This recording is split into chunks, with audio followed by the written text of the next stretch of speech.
네, 오늘 늦게 남아 인사청문회가 열리게 된 것을 다행으로 생각을 하고요. 자료 제출 관련해서 말씀을 드리고 싶습니다. 후보자의 자료가 추가로 제출될 때마다 새로운 의혹이 좀 생겨나고 또 이를 확인하기 위해 자료 요구를 다시 해야 하는 일이 반복되고 있습니다. 최초의 자료를 제대로 제출했더라면 인사청문회가 미뤄지는 일도 없었을 것이고 몇 번씩이나 추가로 자료 요구를 하는 일도 없었을 텐데 매우 유감스럽습니다. 세 가지 자료를 추가로 요구합니다. 첫 번째는 후보자와 가족들의 주민등록 초본을 보면은 반포동 레미안 전세 계약이 종료되어 용산으로 전입하는 2024년 7월부터 다시 원 펜타스에 입주하는 2024년 9월 단 2달 사이에 이사를 2번이나 간 것으로 확인됩니다. 여기에 용산에 전세 계약해서 살고 있던 며느리도 이사를 2번 갑니다.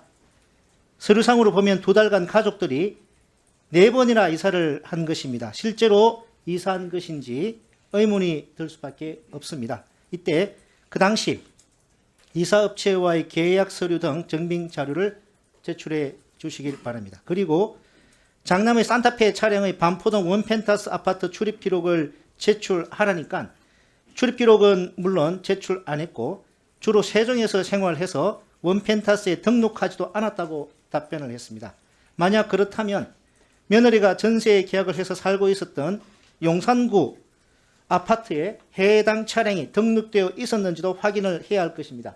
그 자료 제출을 요구합니다. 마지막으로 후보자 장남의 대외경제정책연구원 입사 당시 채용 단계별 점수를 제출하라고 말씀드렸는데 후보자 측은 시간이 걸린다는 이유로 제출을 안 했습니다. 후보자 장남은 대외경제정책연구원 외에도 최소 2군데 국책연구기관을 지원했다가 서류에서 탈락했고 그중 한 군데는 바로 지난해 지원했는데 또다시 서류에서 탈락했습니다. 이미 국책연구기관에서 2년 동안 경력을 쌓았는데도 또다시 서류에서 탈락하는 정도라면 대체 대외경제정책연구원은 어떻게 입사할 수 있었는지 그 과정에서 후보에 부당한 영향은 없었는지 확인해야 하니 오전 중에 자료를 제출해 주시길 바랍니다. 제가 지난번에 후보자의 모습을 보고 재설기 부모라는 단어가 떠오른다고 말씀을 드린 바가 있습니다. 눈치 오는 재설기입니다.